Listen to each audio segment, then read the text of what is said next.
Easy to mix transport, ये सारी चीज़ें होती हैं।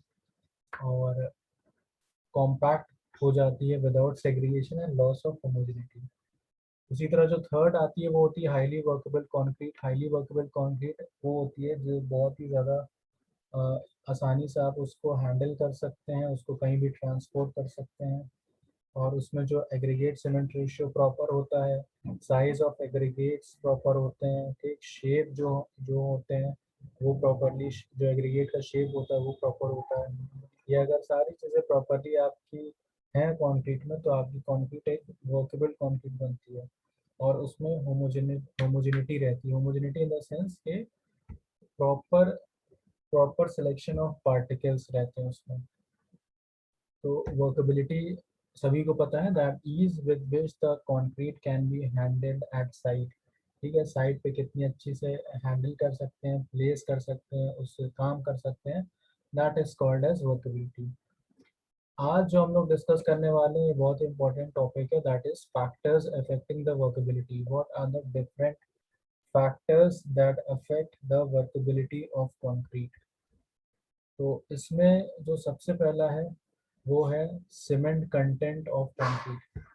अच्छा, इसके जो आईएस कोड जो यूज़ करते हैं, जो हम लोग आईएस कोड यूज़ करते हैं फॉर वर्केबिलिटी ऑफ कंक्रीट, जो एक कोड है, उस कोड का नाम है IS 1199 जो होता है कोड।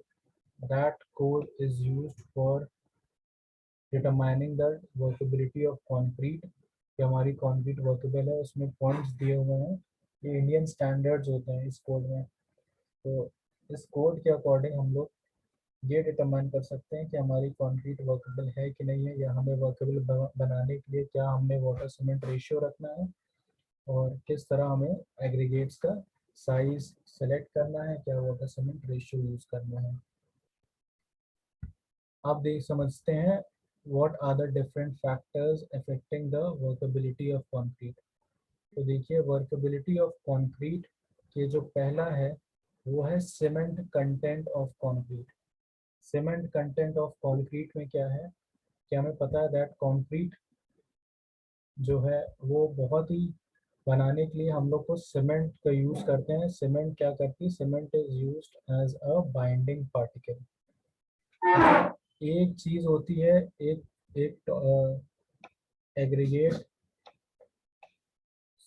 एग्रीगेट ठीक, अपॉन सीमेंट रेशियो होता है। ठीक, एक ये टर्म निकल के आता है एग्रीगेट सीमेंट रेशियो, यानी कि it is the ratio of weight of aggregate upon the weight of cement, यानी कितना आपने एग्रीगेट लिया है, कितना आपने सीमेंट लिया है। ठीक, फॉर एग्जांपल कि आपके पास ये दो आपके पास मटेरियल है, ठीक, और इसमें आपने जो एग्रीगेट्स का यूज़ किया है वो बहुत ज़्यादा एग्रीगेट्स का, बहुत ही जो एग्रीगेट्स हैं वो कम है।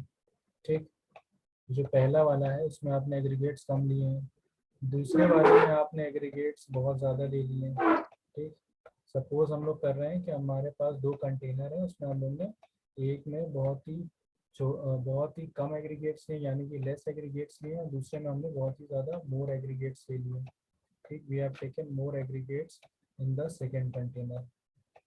तो एक कंसेप्ट समझ लीजिएगा, ये कंसेप्ट बहुत इंपॉर्टेंट है, इसी के ऊपर सारी वर्केबिलिटी बेस्ड है।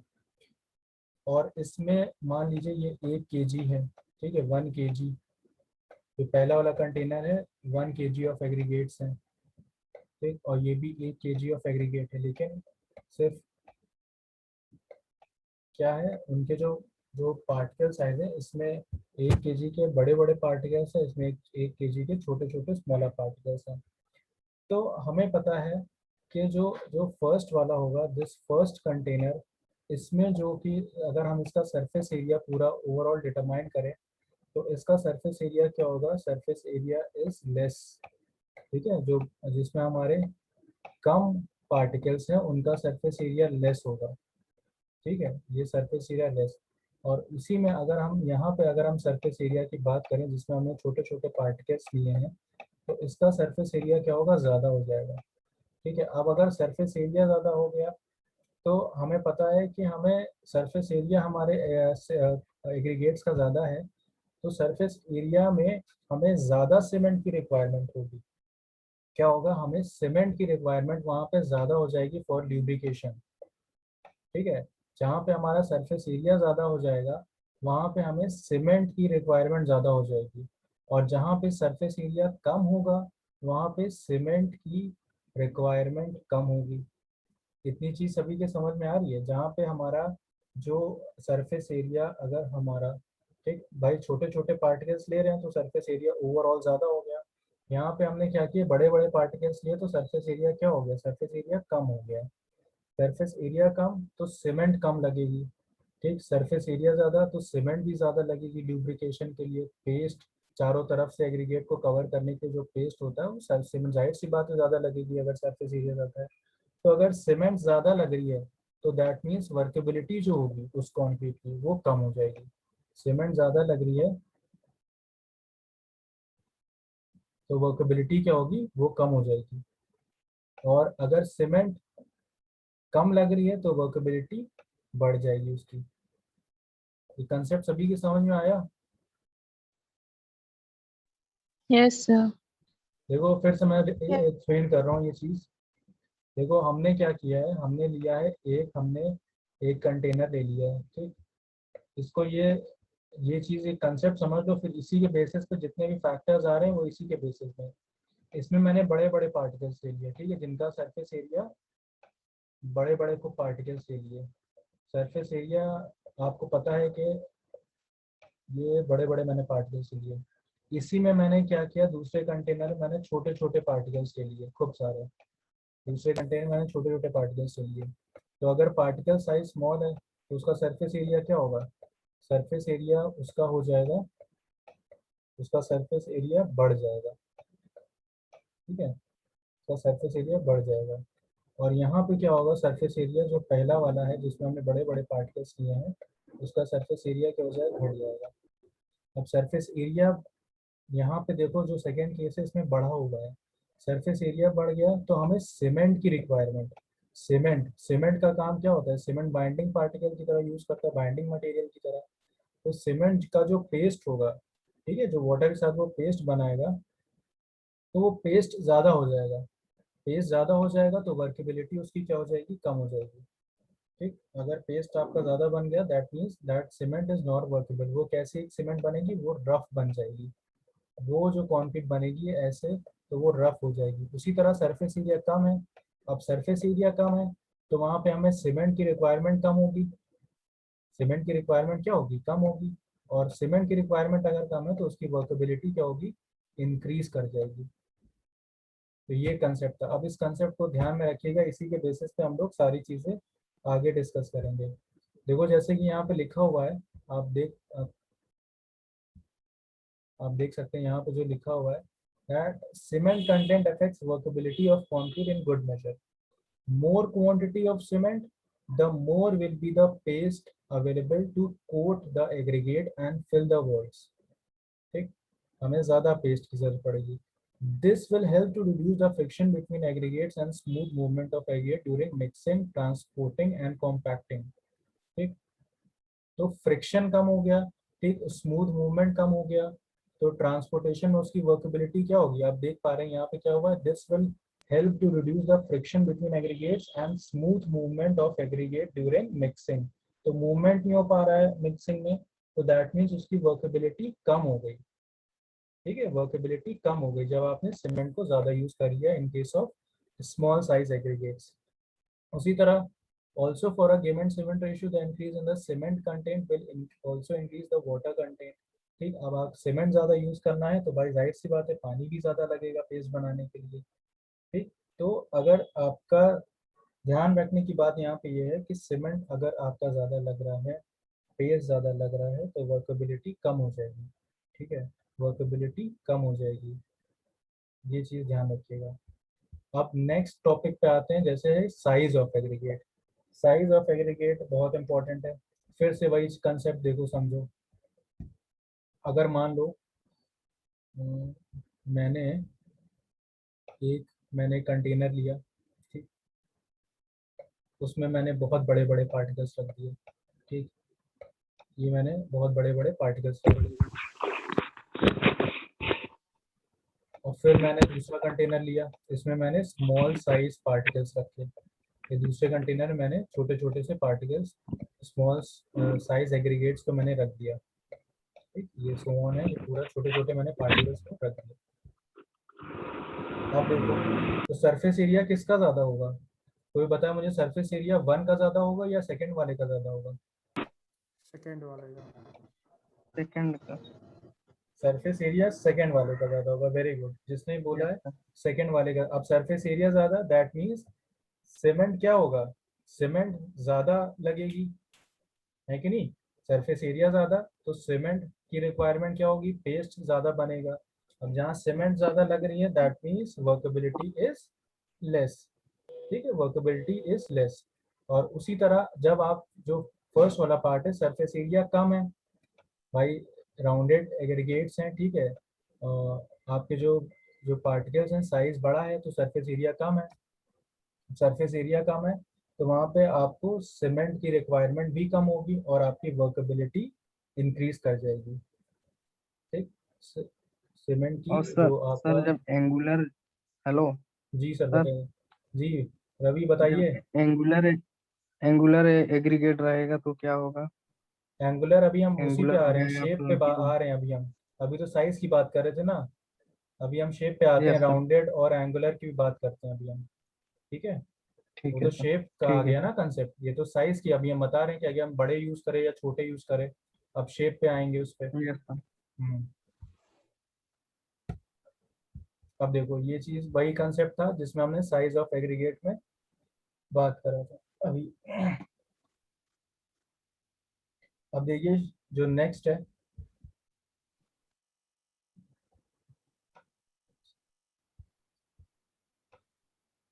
हाँ अब देखिए शेप ऑफ एग्रीगेट्स। ठीक है, शेप ऑफ एग्रीगेट्स में देखिए,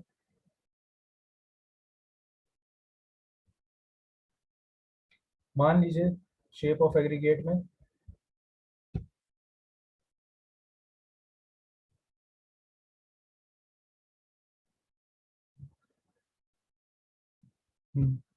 शेप ऑफ एग्रीगेट में देखिए,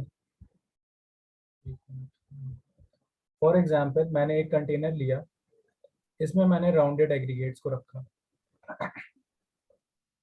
शेप ऑफ एग्रीगेट्स में इसमें मैंने राउंडेड एग्रीगेट्स को रख दिया। ठीक, वन कंटेनर में मैंने राउंडेड एग्रीगेट्स को रखा। ठीक, और मैंने दूसरे कंटेनर में लिया, कंक्रीट बनाई, जिसमें मैंने मैंने एंगुलर शेप, ठीक, मैंने एंगुलर जो इरेगुलर शेप फ्लैकी एग्रीगेट्स को, इस टाइप के एग्रीगेट्स को रखा। ठीक, जिसमें बहुत ही एंगुलर शेप एग्रीगेट्स है, उनका कोई प्रॉपर साइज नहीं है। तो इसमें बताइए सरफेस एरिया किसका ज़्यादा होगा, 1 वाले का या सेकंड एंगुलर का वाले का? होगा सर, एंगुलर का। सेकंड वाले का। सेकंड एंगुलर का सरफेस एरिया ज़्यादा होगा। तो सीमेंट की रिक्वायरमेंट यस सर, किस में ज़्यादा होगी? इसी में सेकंड में होगी। एंगुलर में होगी ना भाई। सरफेस एरिया ज़्यादा हाँ है तो सर, सेकंड में। ल्यूब्रिकेशन किस में बढ़ेगा ज़्यादा? हमें किस में ल्यूब्रिकेट करना होगा? एंगुलर वाले में। एंगुलर वाले में। Very good. ठीक है, एंगुलर वाले में हमें ज़्यादा ल्यूब्रिकेट करना पड़ेगा, तो दैट मीन्स वर्केबिलिटी वहाँ पे कम हो जाएगी। इसमें यहाँ पे workability will decrease, whereas if we use rounded shape aggregates the workability will increase because surface area is less, hence less amount of cement is used for lubrication, therefore workability increases। ये concept है। नहीं, नहीं sir, इसमें तो surface area जब अधिक है तो वर्केबिलिटी कम हो जाएगी ना। आपकी आवाज़ नहीं आ रही है, हेलो। हाँ सर, कह रहे हैं इसमें एंगुलर वाले में सरफेस एरिया जब अधिक होगी तो वर्केबिलिटी कम हो जाएगी ना। बेटा ल्यूब्रिकेशन से समझिए ना, अगर आपका मान लीजिए मैंने एंगुलर या फ्लैकी शेप एग्रीगेट्स को यूज़ किया है, तो हाँ एंगुलर सर। शेप एग्रीगेट्स में सरफेस एरिया क्या होगा? ज़्यादा हो जाएगा। अब जब सरफेस एरिया आपका हाँ ज़्यादा हो रहा है, तो जब ऑटोमेटिकली सरफेस एरिया ज़्यादा हो रहा है तो सीमेंट भी तो ज़्यादा यूज़ करेंगे, और सीमेंट ज़्यादा हाँ यूज़ सर। होगी तो workability will therefore increase decrease. हाँ ठीक है, सर, वही तो कह रहे हैं वर्केबिलिटी विल डिक्रीज। हाँ देयरफॉर डिक्रीज इन एंगुलर हाँ शेप सर, एग्रीगेट्स। सर ये भी डिक्रीज बोल रहे थे। हाँ, वही चीज़। हाँ सर वही डिक्रीज कर रहा है। डिक्रीज करेगा। Yes sir. ठीक है, अब देखो सर आप नेक्स्ट आता है कहाँ पे पूछ सरफेस रहे हैं, ऑफ कुछ एग्रीगेट्स। नहीं दे रहा है मुझे तो। हाँ दिवाकर बताइए, कुछ कह रहे हैं आप? सर मुझे कुछ दिखाई नहीं दे रहा है, आप कहाँ पे क्या बना रहे हैं, क्या कर रहे हैं सर, कुछ पता ही नहीं चल रहा है। दिखाई नहीं दे रहा है? तो हो यह रहा सब है। बस केवल स्क्रीन दिख रही है, पेज दिख रहा है, बस इसके अलावा कुछ भी नहीं दिख रहा है। जो मैं ड्रॉ कर रहा हूँ वो आप लोग को नहीं दिख रहा है क्या? नहीं मुझे सर तो अभी नहीं दिख ड्रॉ रहा ही सर। नहीं कर रहे हैं सर, अभी नहीं कुछ सर। ड्रॉ ही नहीं तब किए। दिख रहा है सर। जो मैंने सर ड्रॉ सिर्फ किया अभी पीपीटी तक दिख किसी रही को है नहीं दिख आपकी। रहा है? नहीं, सर जो सर मैंने दिख रहा है, सर दिख रहा है ड्रॉ किया हुआ। कुछ बच्चों को तो दिख रहा सर है। पीपीटी दिख रही है सर आपकी बस। नहीं, जो मैं ड्रॉ कर रहा हूँ वो नहीं दिख रहा है क्या? किसको किसको नहीं दिख रहा है? No sir. नहीं नहीं नो सर, सर। सर नहीं मुझे दिख भी रहा नहीं है। दिख रहा। सर ये लिखा हुआ आ रहा है, please move this window away from the sharing application. अभी अभी सर ने रिमूव कर दिया, इससे पहले सर ने ड्रॉ किया था। उससे हाँ Yes, सर पहले भी sir. नहीं दिख रहा दिख था। रही है सर। उससे हम लोग पहले को जो दिख मैंने ड्रॉ किया था वो दिखा था। अब नो यस सर ये Yes, मुझे तो sir. नहीं दिख रहा था। यस सर दिखा था। यस एक सर मिनट एक दिखा मिनट था एक हमको भी। मिनट, देखो मैं फिर से शेयर कर रहा हूँ यही चीज।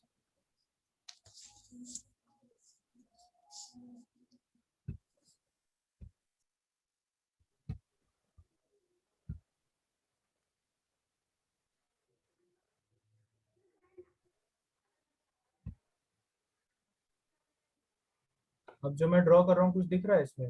रेड रेड यस सर दिख हाँ रहा सर। है। Yes sir. Yes sir. अब दिखा? यस सभी को सर। दिख रहा है?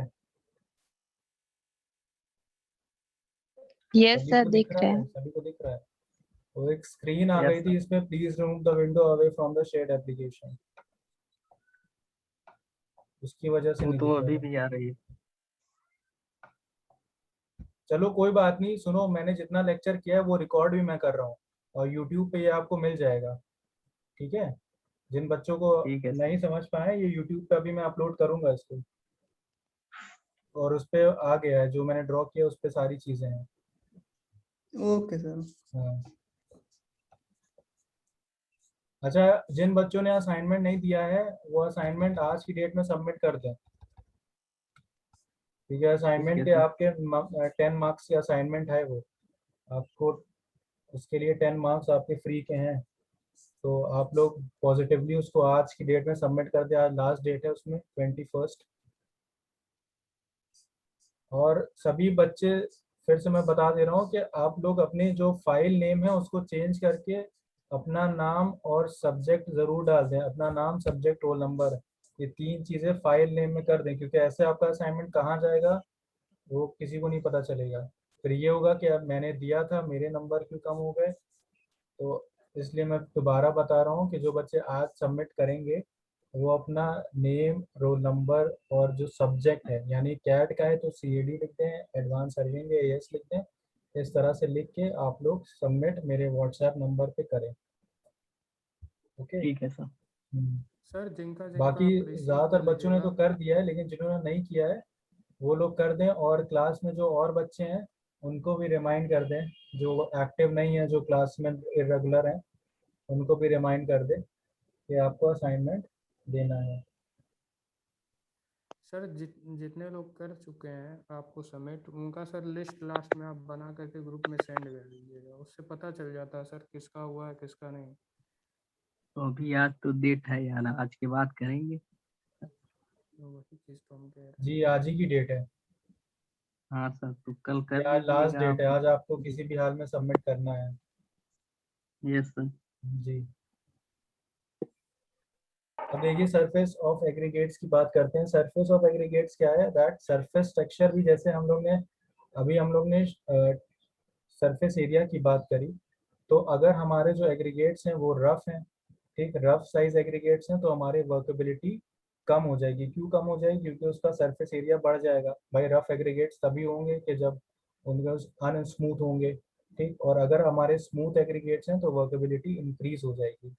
जैसे कि लिखा उसमें, surface texture such as rough surface and smooth surface of aggregate affect the workability of concrete in same way as the shape. जिस तरह शेप, ठीक, अगर राउंडेड है दैट मीन्स स्मूथ है, और स्मूथ है तो workability will increase because surface area is less, take less amount of cement is used for lubrication and therefore it will increase the workability. उसी तरह रफ है हमारे पास एग्रीगेट्स, तो सरफेस एरिया ज़्यादा हो जाएगा, ज़्यादा सीमेंट की रिक्वायरमेंट होगी तो वर्केबिलिटी घट जाएगी। ये कंसेप्ट है सरफेस ऑफ एग्रीगेट्स में। अब बात आती है एडमिक्सचर। देखो एडमिक्सचर तो एक पूरी तरह से नया टॉपिक है, एक पूरी यूनिट है, इसके यूनिट 4 या 5 में इसके बारे में हम लोग इन डिटेल में बात करेंगे। लेकिन एडमिक्सचर का हम लोग यूज़ ज़्यादातर जब हम लोग रेडी मिक्स कंक्रीट बनाते हैं वहाँ पे यूज़ करते हैं। कभी कभार क्या होता है कि हमें जो कंक्रीटिंग है वो हमें बहुत ही हॉट एंड ह्यूमिड क्लाइमेट में करना होता है। हॉट एंड ह्यूमिड क्लाइमेट में क्या होगा तो हीट ऑफ हाइड्रेशन बहुत ही जल्दी होगा। अब हीट ऑफ हाइड्रेशन जल्दी हो रहा है, हाइड्रेशन प्रोसेस जल्दी हो रहा है, तो उससे क्या होगा हमारा जो कंक्रीट है वो जल्दी सेटअप हो जाएगा। हमें लेकिन कंक्रीट को अगर डीले कराना है तो उसके लिए हम लोग एडमिक्सचर्स का यूज़ करते हैं। डिफरेंट टाइप्स ऑफ एडमिक्सचर्स होते हैं, जैसे कि एक्सेलरेटर्स, रिटार्डर्स, एयर एंट्रेनिंग एजेंट्स होते हैं। डिफरेंट टाइप्स के हमारे एडमिक्सचर यूज़ करते हैं जो वर्केबिलिटी को इफेक्ट करते हैं। इसी तरह एक होता है एयर एंट्रेनिंग एजेंट्स होते हैं। एयर एंट्रेनिंग एजेंट का काम क्या होता है तो वो एक तरह का एडमिक्सचर होता है। जब भी आप कंक्रीट में एयर एंट्रेनिंग एजेंट डालते हैं तो उसमें क्या होता है कंक्रीट में हमारे जो होते हैं छोटे छोटे से जो बबल्स बन जाते हैं। बबल्स की वजह से क्या होगा उसकी वर्केबिलिटी इंक्रीज कर जाएगी। लेकिन एक शर्त है इस पे, एक शर्त ये है कि आपकी स्ट्रेंथ घट जाती है उसमें। जब फाइनली आपकी कंक्रीट सेट होती है तो फाइनल स्ट्रेंथ कुछ कम आती है उसमें। Air entraining Yes, agent sir. कई तरह के होते हैं, जैसे कि जिंक होता है, एल्यूमिनियम पाउडर होता है, फैटी एसिड्स होते हैं, नेचुरल वुड रेजन्स होते हैं। ये different types of air entraining agents होते हैं इनका हम लोग कंक्रीट में यूज़ करते हैं। तो ये थे हमारे डिफरेंट कंसेप्ट्स या different factors that affect the workability of concrete. और सब इसमें वाटर कंटेंट भी तो अफेक्ट करेगा ना, हाँ फैक्टर्स में आएगा वो। वाटर कंटेंट भी करेगा। वाटर कंटेंट अगर आप बढ़ाएंगे तो क्या होगा, वर्केबिलिटी इंक्रीज करेगी या decrease?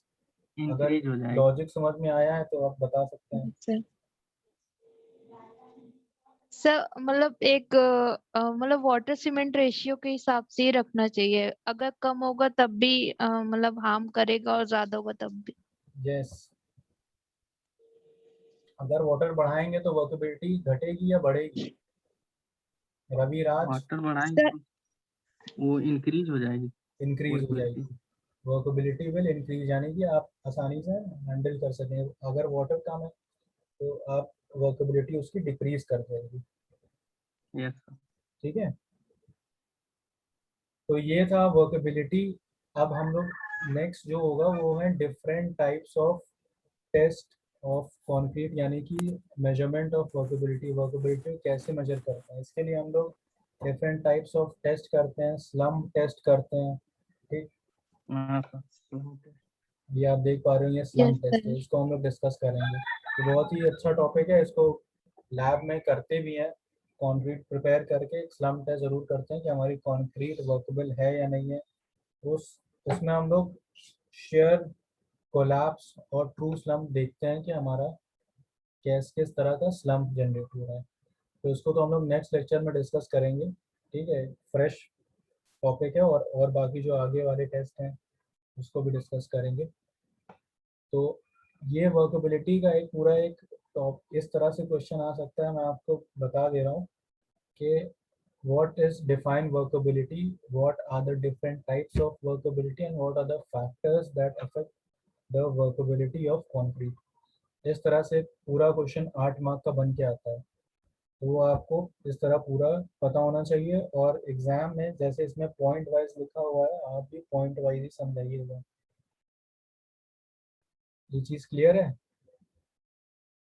Point yes wise sir. अगर आप आंसर करेंगे टू द पॉइंट तो ये आपके मार्क्स ऑटोमेटिकली इंक्रीज कर जाएंगे। कि देखो एक चीज़ होती है कि एक ये होता है किस बच्चे ने कॉपी भरी है, और एक ये चीज़ होती है किस बच्चे ने एकदम टू द पॉइंट चीज़ें लिखी हैं और उसके जो आंसर्स हैं बहुत ही कॉम्पैक्ट हैं, टू द पॉइंट हैं, बहुत ही क्रिस्प हैं।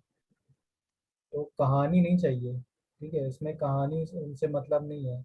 मतलब ये है कि आपको कंसेप्ट समझ में आया कि नहीं आया, ठीक, आपको कंसेप्ट समझ में आना चाहिए और वो चीज़ मेन इम्पोर्टेंट है। स्टोरी नहीं है ये, कोई हिस्ट्री ज्योग्राफी का तो एग्ज़ाम है नहीं कि आपने जो रट लिया और वहाँ पे कर दिया। Concept is more important. तो मेन चीज़ फोकस कंसेप्ट पे रखा करिए जब भी आप कोई भी सब्जेक्ट पढ़िए। Concept is very important. तो आज की क्लास में किसी को डाउट कुछ पूछना हो तो पूछ सकता है। बाकी जिन बच्चों को मैंने पहले ड्राइंग्स बनाई है वो नहीं दिखी हैं तो अभी मैं इसको यूट्यूब पे अपलोड करूँगा। यूट्यूब पे आप लोग इसको देख सकते हैं। Any doubt?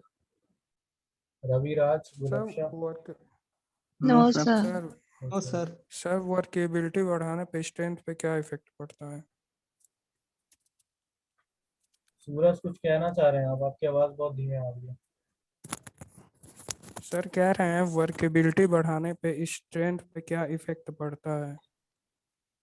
बेटा अगर वर्केबिलिटी बढ़ जाएगी तो स्ट्रेंथ चांसेस होते हैं कि घट जाए, ठीक है। देखो वर्केबिलिटी और स्ट्रेंथ का बहुत ही जैसे कहते हैं यूनिक हुआ। अगर कंक्रीट बहुत ज़्यादा वर्केबल है तो स्ट्रेंथ उसकी असर पड़ता है, घट जाती है उसकी। Yes sir, yes sir. यही होता सर।